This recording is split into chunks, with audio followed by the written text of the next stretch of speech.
eto, napakagandang balita rin ito. Nitong hayop na balitang ito. Diyos ko, ito, matagal na kasing gustong pareaksyonan sa akin to. Itong napakagandang balita na si Risa Ontiveros tinanggap daw ng malugod. Tinanggap daw ng malugod si Risa Ontiveros dyan sa Cebu.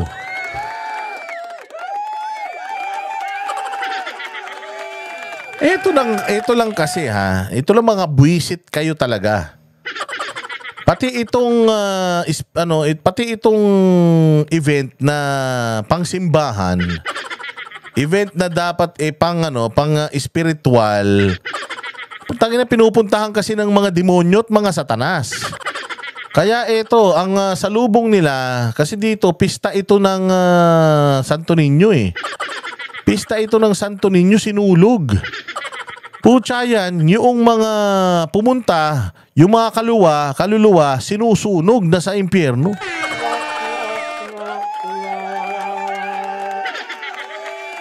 Oo, sinulog festival, putya yan. Kaya nga hindi kami nagpunta ni Jay Guevara dyan. Baka magiging sinunog festival yan. Ang itim pa naman namin dalawa. Pero eto, walang hiya na yan. Si Risa Ontiveros, putya, nagpunta-punta pa rito kasama yung 8 diretsong mga walang silbi sa buhay. Oh, ayan, in special mention pa daw, putang ina nyo ha. You are in Visayas. Tandaan ninyo, Visayas and Mindanao is a Duterte nation. Oh, anong ginawa? Akala ninyo ha, tahimik lang ang mga tao. Pero putay na Risa, walang may gusto sa'yo. Ikaw ang babaeng abalos.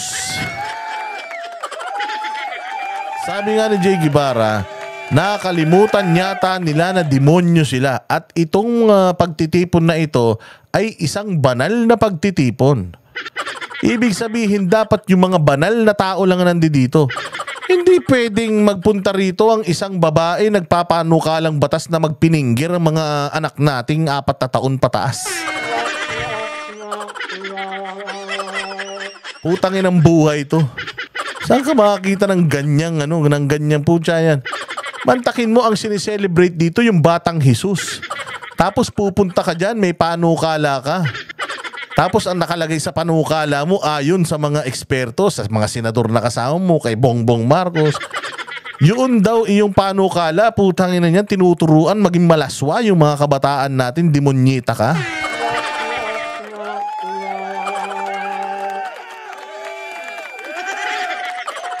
Walang hiya ka. Hindi ba? So, eto, pakinggan natin mga bossing. Pakinggan natin mga boss, etong mainit na pagtanggap kay Risa Ontiveros.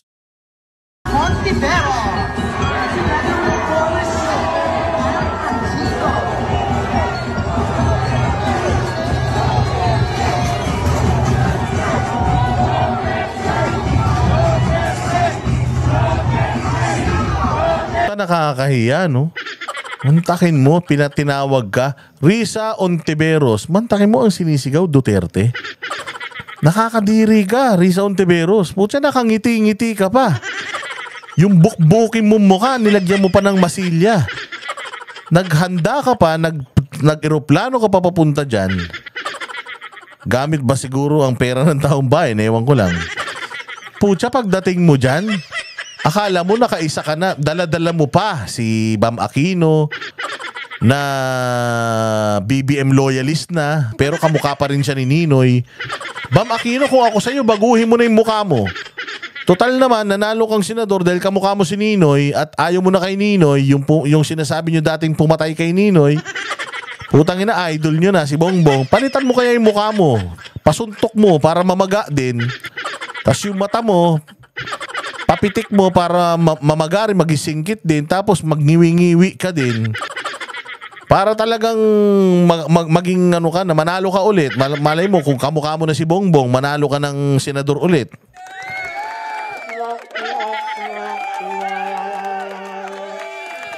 Oh, dala-dala si Bam Aquino, tapos dala-dala si yung ng DOH dati, yung model ng DOH sa si Yossi Kadiri. Oh, si Flavier pa yun eh. Tatandaan nyo? Noong DOH Secretary si Flavier, meron doon si Yossi Kadiri. Puta, kamukha niyan. Si Chel Jokno kasama pa. Yung mamang nag-invest para maging matalino pero nakalimutan magpadentista.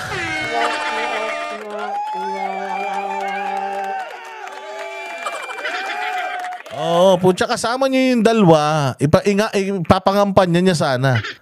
Yun lang ang masakla. Pagdating doon, ang sigaw ng tao, Duterte. Duterte. Sheila Maruquez, salamat kaayo. Marquez pala. Sheila Maruquez, salamat.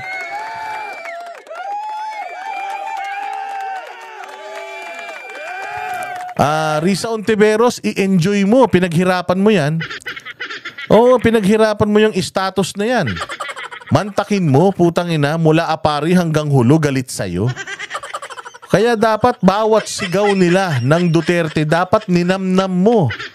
Yan ang ginawa mo sa buhay mo. Oo, yung mga tao, sobrang ginalit mo, sa sobrang galit nila sa'yo, galit na sila sa'yo. Enjoy mo yan. You deserve it. Enjoy it while it lasts. Ika nga, i-enjoy mo lang. Namnamin mo ang bawat Duterte at na natatanggap mo. Pinagpawisan mo yan. Pinagpawisan mo yan, pinaghirapan mo yan. Yan yung mga hearing mo sa Senado.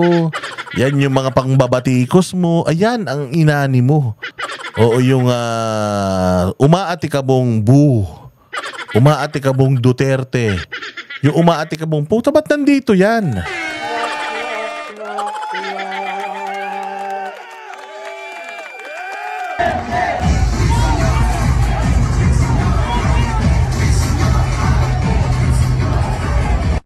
Nakakahiya, no? Nakakahiya to, Risa. May mukha ka pang iharap sa pamilya mo. Kung ako sa'yo, naglayas na ako.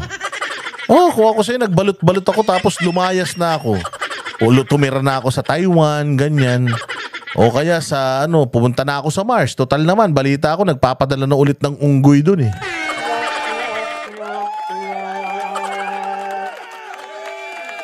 Ngayon nyo sabihin na 41% ng mga Pilipino ang pabor sa impeachment ni VP Sara. Tandaan ninyo, every time na pumupunta kayo sa mga lugar na ganito, kayong mga dilawang tae, alam mo, para inisin lang kayo ng tao, sinisigaw nila Duterte. Dahil alam nyo yan eh.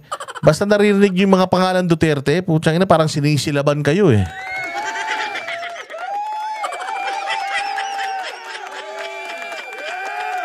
Sa Hontivero.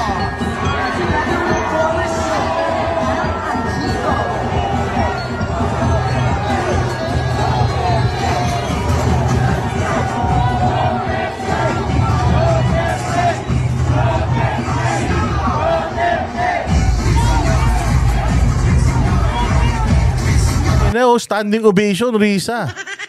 Standing ovation habang nagsisigawan ang taong bayan ng Duterte. Alam mo kung sino ang nagpa-unite sa mga taga Cebu?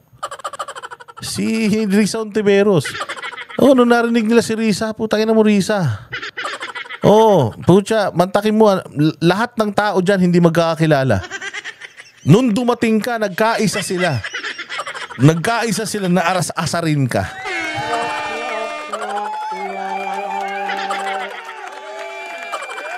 Ito yung mga ginawa mo kay Pastor Apollo Kibuloy.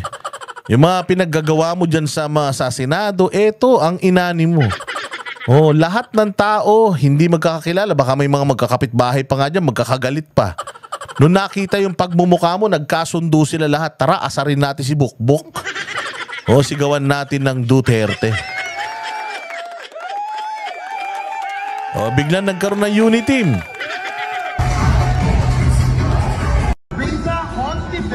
Duterte. Saan ka pa, di ba?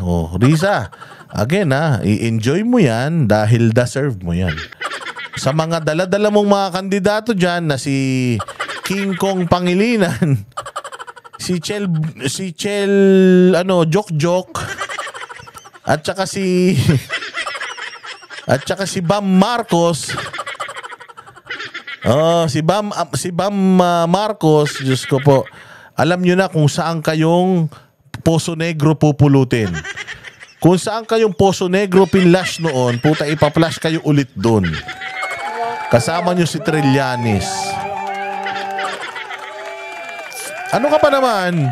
Oh, Risa Ontiveros, feel mo pa naman magbisaya sa Senate inquiry ni PRRD, remember? Salamat kaayo, Mr. Chair. Salamat kaayo. Salamat kaayo. Salamat kaayo. Tas putang ina yung mga Bisaya galit sa'yo. Ew.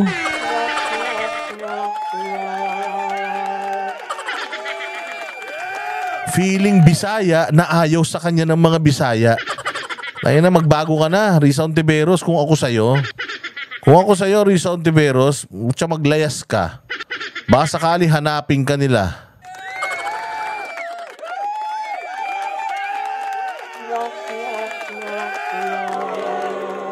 Sandamukal na. Bulian Orsini, naku po, para kayong Ontiveros, salamat kaayo, Mr. Chair. Buti nga, hindi ka binato ng silya dyan, Mr. Chair eh. Puro kayo mga epal. Puro kayo mga epal. Ayan ang nangyayari sa iyo, mga demonyo kayo. Diyos ko, Lord.